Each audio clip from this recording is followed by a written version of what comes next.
welcome back to another video. This video is going to be a little bit more informative today. I recently hosted a Valentine's tea party and it was super fun, and I thought I'd make this video while the information is still fresh in my brain. Events and meetups are so important to a comm. It's really what keeps it alive. And I think it's great to have different people, new people, host events because it brings different perspectives and different ideas to a community. It's also a really great way to network and get yourself out there. So if you're new to a comm or you've never hosted a meet before, I hope this information will be helpful and give you some confidence to go for it and just go and plan your first tea party. And if you've done events before, maybe this will give you some additional ideas to make things easier. The other thing I want to call out is that this video specifically will be more geared towards events that are like 20 to 30 people. So a little bit of a bigger tea party that has a little bit more oomph to it. And you can certainly scale back some of the information if you're just doing a smaller event, or scale it up if you're doing a bigger event. So yeah, I hope this will be helpful. All right, let's go for it. All right, so part one is going to be planning. Now you may think, isn't planning literally the whole thing? No, planning, I would say, is actually only one part of putting together an event. So I like to start with a theme. What are we celebrating? You know, it could be a holiday, it could be, this event could be inspired by a venue or an activity, but it's great to have somewhere to start and then you go from there. In my case, it was Valentine's, so that was kind of the overall theme, and then I kind of went from there. So the next thing is looking for the venue, and this is one of the biggest parts of planning because the venue involves a lot of other things. It determines a lot of other things.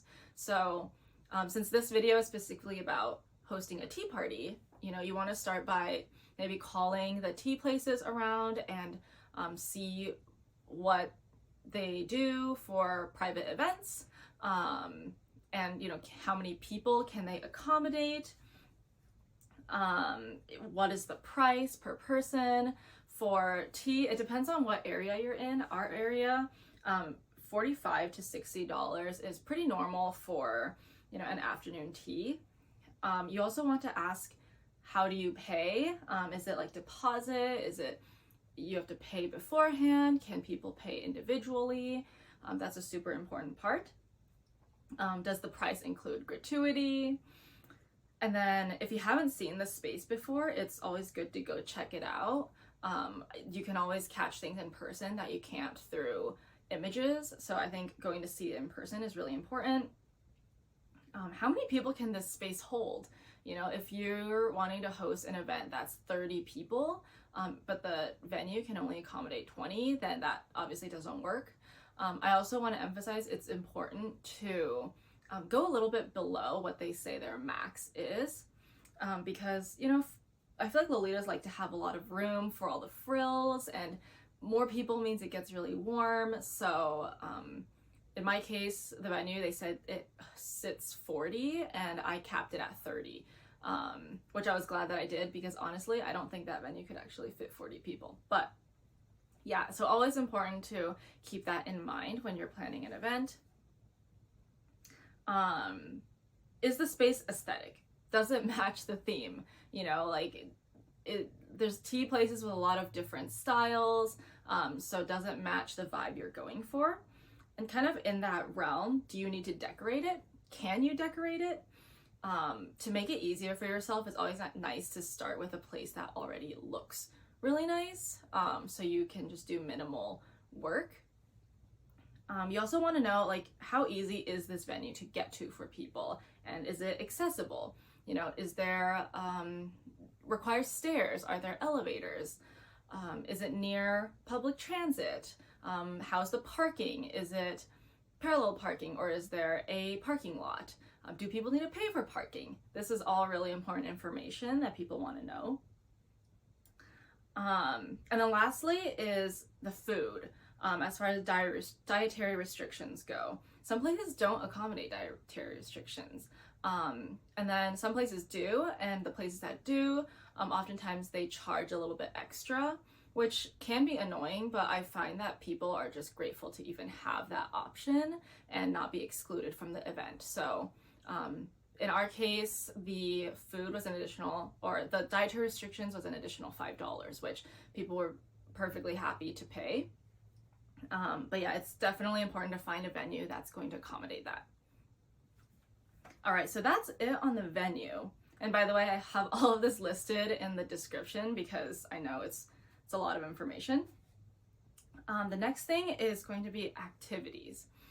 So, you know, you want to keep in mind how long you have the space for. That's another thing about the venue that you want to ask.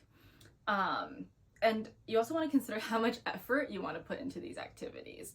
So for some simpler activities that are pretty low lift and pretty standard would be like a raffle or like a chord contest.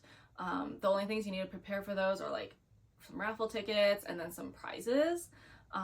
For prizes, you can often ask for donations from the comm, and you can also ask the venue if they're willing to donate like a gift card or like a bag of tea, something small like that. For such a big event like this, and if it's a small business, they're often willing to, and it just doesn't hurt to ask. So you can always do that. You can also include simple crafty activities for people to do at their table, like coloring pages or, you know, like stickers, things like that. And then if you want to put even more effort, you can do like games for each table, like Jeopardy, Family Feud, Bingo, etc. So there's all sorts of activities. I think if you just Google like Lolita activities, there's a lot of lists, and I can try to find some to put in the description as well. So yeah, those are kind of the things that go into planning. So now we're going to move into part 2. All right, so now you have all your information from your planning phase. So now you're going to be promoting your event, right? We want people to show up. So, you know, put together your event page on Facebook or Discord or wherever your comm is active, somewhere that has all the information from your planning. And then you want to tell people about it, right? I think one of the biggest things that you have to keep in mind is to set clear expectations. Don't make your event seem bigger than what it is. Also, don't make it seem smaller than what it is, right? Tell people exactly what it's going to be. Communicate the theme and kind of what to expect. And oftentimes, as long as people know what to expect, they will be happy coming out of the event. You also want to let people know how they're going to pay you. How are you going to organize people's information? For events like this, for me, what I found helpful is a Google form and Google Sheets. So I had people fill out their information in a Google form with their PayPal address, and then their dietary restrictions, and then I would PayPal request people and use the Google Sheet to like keep track of who has paid, who has dietary restrictions, etc. And I also used that as a sign-up sheet or sign-in sheet, so that I knew who was showing up day of. So yeah, I want to communicate to people how to sign up for the event.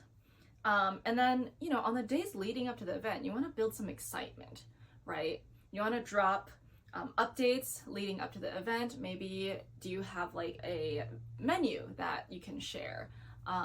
Do you have updates on the prizes? Maybe the venue was willing to donate some gift cards. You know, get people excited. Maybe there is updates on the activities. Maybe you're adding some things.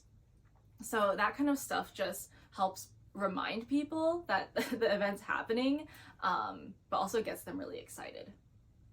So that's everything for promoting your event. And now we're going to move into phase 3, which is the prep. You know, it's the days leading up to the event. You want to start, I love checklists. I'm a big checklist person. So make sure you start gathering all the things you need for the event. Do you need a sign-up sheet? Do you need supplies for the activities, the prizes, name tags, decor, all of this stuff that you want to keep in mind?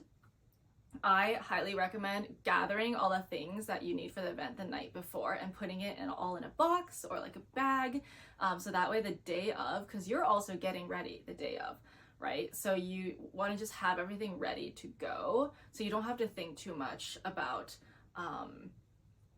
getting things thrown together the morning of, and like maybe you'll forget things. You also want to contact the venue for any setup questions. For me, like I wanted a little table in front of, by the front door for people to be able to sign in. So, you know, asking the venue about that kind of thing, maybe like coat check if that's something you need. These are things that to keep in mind. And then I just, like, a good tip is I just like to imagine myself the day of the event, like coming in and setting everything up, and as people show up, what that's going to look like. And that really helps me envision things that I might have missed, because you know, we get so caught up in the like prizes and the decor and these kind of big things that you may miss smaller, more logistical things that you need to prepare. For example, pens when you're doing the coordinate contest, and people need to like write their little entries, right? Like you need pens at every table. Boring things like that is things that you may miss, but it helps to kind of walk through the event in your mind. And yeah, you can kind of catch those.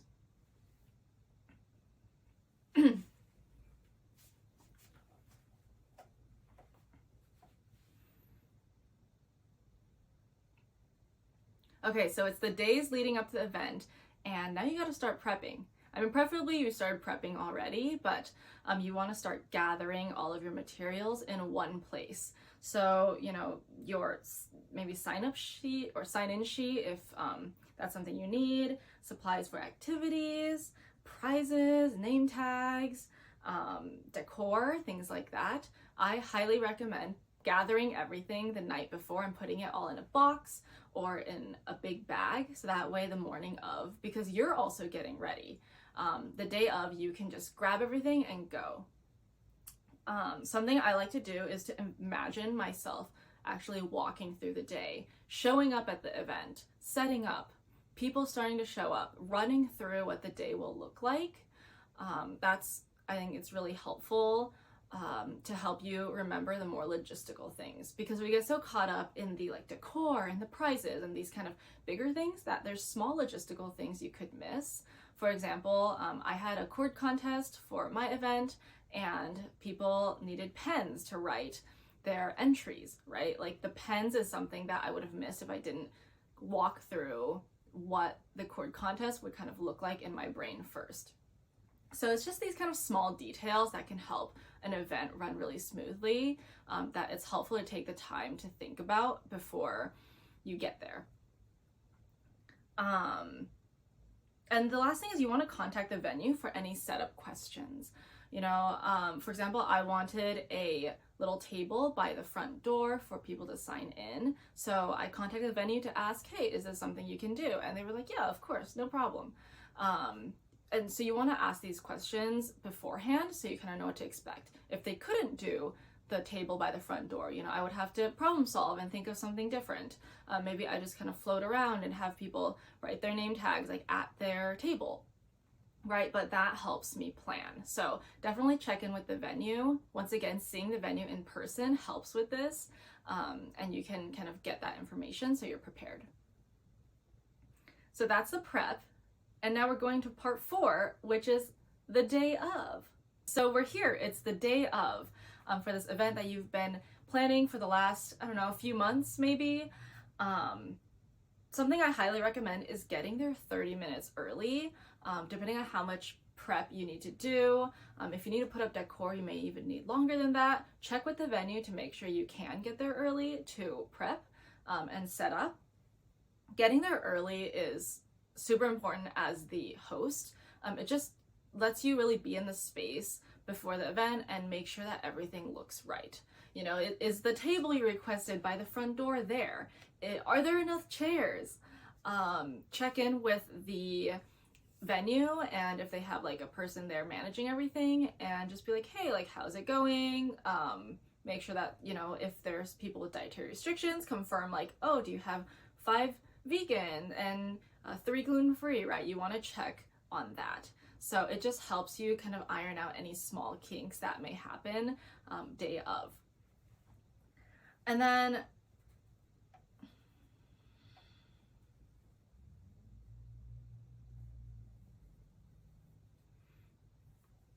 I always recommend greeting people at the door. You're the host, people are looking to you for information, and it's good to get your face in front of people. There may be people you don't know, right? It's a calm event, so greeting people and like welcome. And I always recommend a sign-in sheet, especially for these kind of events that require payment, just to make sure that you know how many people have showed up, who you're waiting on, and if there's anyone who you weren't expecting, make sure you like check in on that and be like, did you sign up? And maybe they can take someone's place, or check with the venue to see if you can add another person last minute. But as the host, you need to really keep an eye on that.